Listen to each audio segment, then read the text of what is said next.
चालू हो गया। हाँ प्रिय छात्रों, मैं आज आप लोगों को कक्षा 9 की हिंदी काव्य से मैं आपको पहला चैप्टर प्रारंभ करने जा रहा हूँ। पहला चैप्टर आपका जो है कबीरदास जी का है। इनका जीवन परिचय है। इनका जन्म सन 1398 ईस्वी सम्मत 1455 सम्मत में हुआ। कबीरदास जी के जन्म के संबंध में विभिन्न विद्वानों के अनेकों प्रकार के मतभेद रहे। ये भी रहा कि एक किंवदंती के अनुसार किसी विधवा ब्राह्मणी ने कबीरदास जी को जन्म दिया था। विधवा होने के कारण ये लोग लज्जा और भय के कारण इस कबीरदास जी को उन्होंने लहर तारा नामक स्थान पर एक तालाब के किनारे को छोड़ दिया। उसी रास्ते से नीरू और नीमा नाम के दो दंपति निकले। उस बच्चे की रोती हुई आवाज को सुना और उन्होंने उस बच्चे के पास गए, क्योंकि नीरू और नीमा जो है इनके कोई संतान नहीं थी, निसंतान थे। इन्होंने इस बच्चे को ले जा करके इनका पालन पोषण किया। हिंदू परिवार में इनका जन्म हुआ और इनका पालन पोषण मुस्लिम परिवार में हुआ। बचपन से हिंदू और मुस्लिम दोनों धर्मों के इनमें संस्कार रखे गए। इनका विवाह लोई नामक स्त्री के साथ हुआ। इनकी दो संतानें हुई, जिनका नाम कमाल और कमाली था। कबीर के गुरु रामानंद जी थे। रामानंद जी से गुरु मंत्र राम नाम पाकर कबीरदास जी संत महात्मा बन गए। कबीर तो वैसे घुमक्कड़ी थे। इन्होंने अपना बचपन मगहर में व्यतीत किया और कुछ समय बाद ये काशी में चले गए। जीवन के अंतिम समय पुनः काशी से मगहर चले आए। मगहर में लगभग इन्होंने 120 वर्ष की आयु में सन 1518 सम्मत 1575 में इनका निधन हुआ था। देखिए बच्चों, इनका जीवन परिचय बहुत संक्षिप्त रूप में है। 1309 ईस्वी काशी जन्म लिया था। विधवा से था जन्म जुलाए नेहरू पाल लिया था। रामानंद गुरु थे इनके। मगहर अंत हुआ था। अजाति पाति अवतारवाद का खंडन खूब किया था। इनकी शैली में सजीवता रहस्यवाद का पुट है। भाषा पंचमेल खिचड़ी है। शैली कठिन विकट है। सत्य प्रेम गुरुवर की महिमा बीजक में उत्कट है। निराकार का कवि कबीर है। संतों में उत्पट है। देखिए बच्चों, इनके मृत्यु के संबंध में एक दोहा भी है। सम्मत 1550 कियो मगहर को गौन माघ सुदी एकदशी मिलो कौन में को। देखिए बच्चों, इनके साहित्यिक परिचय भी इनमें दिया गया है और ये भी बताया गया है इनका प्रमुख संग्रह बीजक है। इसके 3 हैं। साखी शब्द रामायणी है, जिनमें से इनकी भाषा जो है पंचमेल खिचड़ी और सदुपड़ी भाषा से है और शैली इनकी मुक्तक काव्य शैली है। अब बच्चों, मैं आप लोगों को इनके संदर्भ व प्रसंग या व्याख्या सहित पहले दोहे से मैं आप लोगों को प्रारंभ करने जा रहा हूँ। सतगुरु हम सो रीझ करे एक कहा प्रसंग, वर्षा बादल प्रेम का भीज गया प्रसंग। अब देखिए बच्चों, इस पहले संदर्भ में ये हमारी पाठ्य पुस्तक काव्यखंड से साखी शीर्षक से लिया गया है। ये कबीरदास द्वारा रचित कबीर ग्रंथावली से है। इस साखी में कबीरदास जी अपने गुरु के प्रति पूर्ण समर्पण भाव को व्यक्त करते हुए कबीर ने कहा कि गुरु की कृपा से ही ईश्वर की प्रति हम प्रेम उत्पन्न कर सकते हैं। कहने का सतगुरु हम सो रीझ करे एक कहा प्रसंग। कहने का तात्पर्य है कबीरदास जी ने अपने गुरु की महिमा का वर्णन करते हुए कहते हैं कि गुरु ने हमसे प्रसन्न होकर के जो ज्ञान का उपदेश हमें दिया है, उस उपदेश के कारण हमारे हृदय में ईश्वर के प्रति जो है सच्चा प्रेम का भाव प्रकट हो गया है। वर्षा बादल प्रेम का भीज गया स्वयं। जब ये भाव हमारे प्रकट हो गया तो कहने का तात्पर्य ये है तो स्नेह रूपी बादल जो है ऐसी वर्षा हमारे ऊपर करने लगे जिससे हमें हमारा सारा अंग अंग जो है भीग गया। और देखिए कहने का यही तात्पर्य, कहने का भाव ये है कि गुरु के उपदेश से ही हृदय में ईश्वर के प्रति प्रेम उत्पन्न होता है और उसी प्रेम से हमारे हृदय में मन को शांति की भावना मिलती है। अतः मानव जीवन में ही गुरु का सबसे अधिक महत्वपूर्ण स्थान बताया गया है। देखिए बच्चों, काव्यगत सौंदर्य में हमारी ये भाषा तो हमारी से दुक्कड़ी भाषा का प्रयोग किया गया है और गुण हमारा प्रसाद गुण है, छंद हमारा क्या दोहा छंद है और शैली मुक्तक है, रस शांत रस है और सत्य सच अभिधाया लचड़ा है। देखिए बच्चों, अब इसमें अलंकार जैसे सतगुरु हम सो रीझ करे एक कहा प्रसंग और वर्षा बादल प्रेम का, जहाँ वर्षा और बादल में बावर्ण की आवृत्ति कई बार होने से ये हमारा क्या हुआ, अनुप्रास अलंकार है। और देखिए जहाँ वर्षा बादल प्रेम का में बादल के बरसने की जहाँ पे तुलना की गई है उसके प्रति जो सच्चा प्रेम रूप से प्रकट किया गया है, इसलिए ये रूपक अलंकार भी है। ठीक, क्योंकि यहाँ अनुप्रास और रूपक दोनों को ही बताया गया है। राम नाम के पट तरे देवे को कछनाए और क्या ले गुरु संतोषिए हौस रही मनमाए। देखिए बच्चों, मैंने आप लोगों को ये बताया कि कबीरदास जी कहते हैं कि मेरे गुरु ने राम नाम के महत्व को समझाया। वो इतनी अमूल्य चीज है कि उसके बदले में कहने का तात्पर्य कि मेरे गुरु ने मुझे ऐसे ज्ञान की एक शिक्षा दिया है, एक सीख दिया है, उस शिक्षा के बारे में मैं अपने गुरु को कौन सी वस्तु प्रदान कर दूं जिससे मेरे गुरु अंदर ही अंदर प्रसन्न हो जाएं, हौस रही मन माए और मेरे मन में गुरु को की इच्छा जो प्रबल इच्छा और बढ़ जाए। देखिए बच्चों, ये हमारी भाषा सदुकड़ी है, गुण प्रसाद गुण है, छंद दोहा है और शैली मुक्तक है, रस शांत रस है, सब सब क्या है, हमारी अविधा हो गई।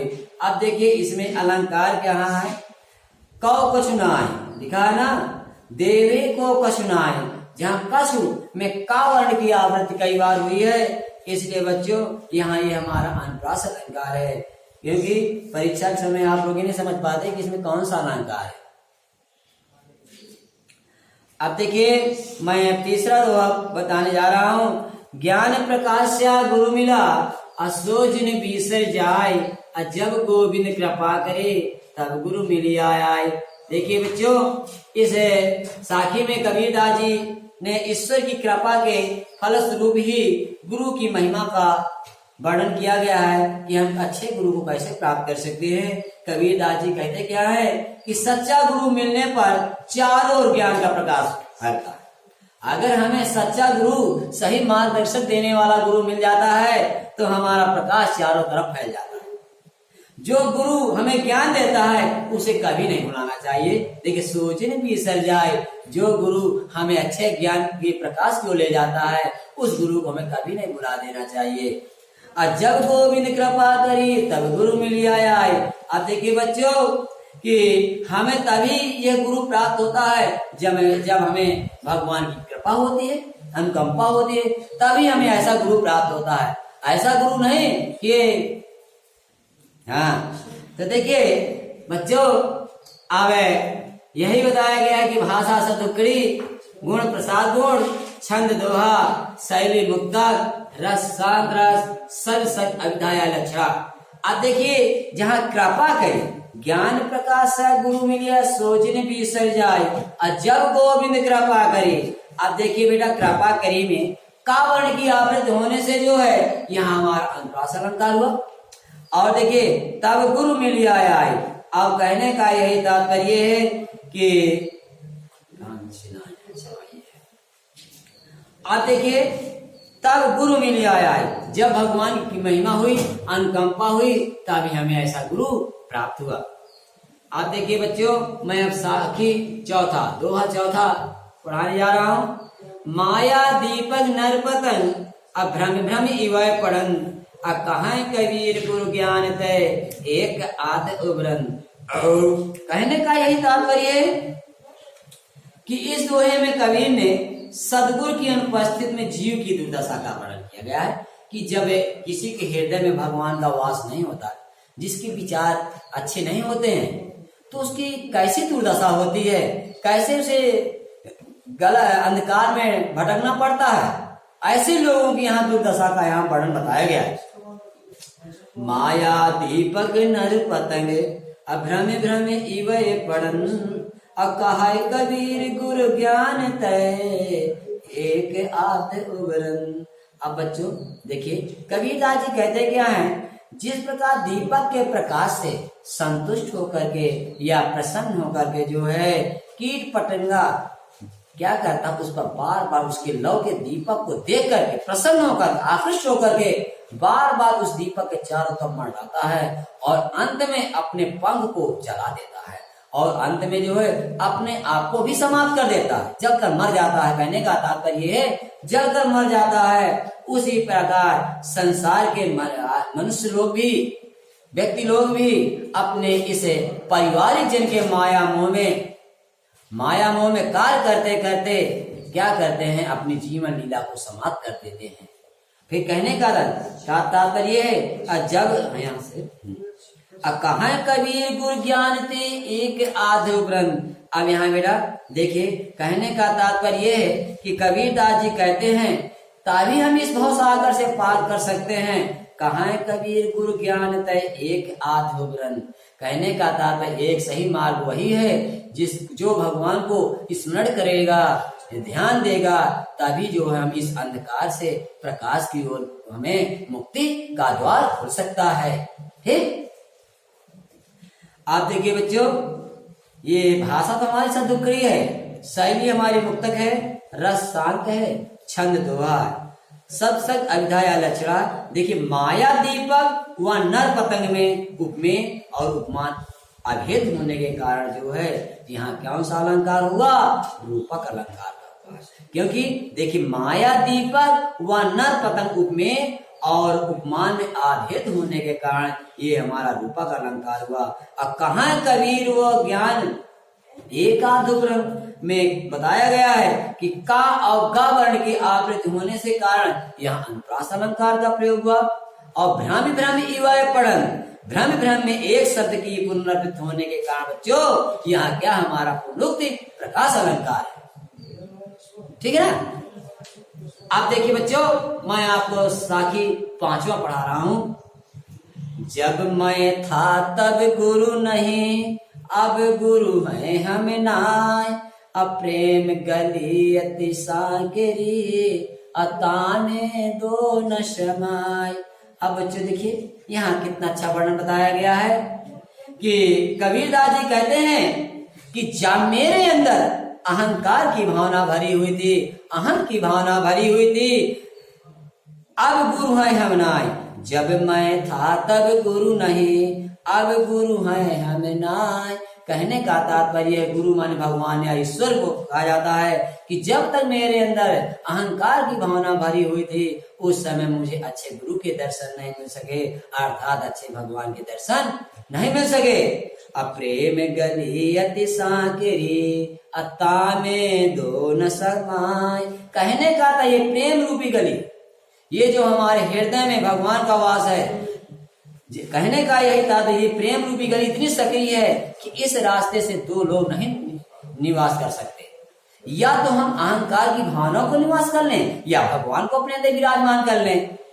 ताने दो न समाय, अर्थात कहने का तात्पर्य है कि हमारी जो आत्मा है, इस आत्मा में केवल एक ही लोग अपना निवास स्थान बना सकता है। बच्चों देखिए बच्चों, भाषा सदुक्री है, शैली मुक्तक या उद्देशात्मक है, गुण हमारा प्रसाद गुण है, रस शांत रस है, छंद दोहा है, शब्द सत्य हमारा अभिलाया लक्षणा है।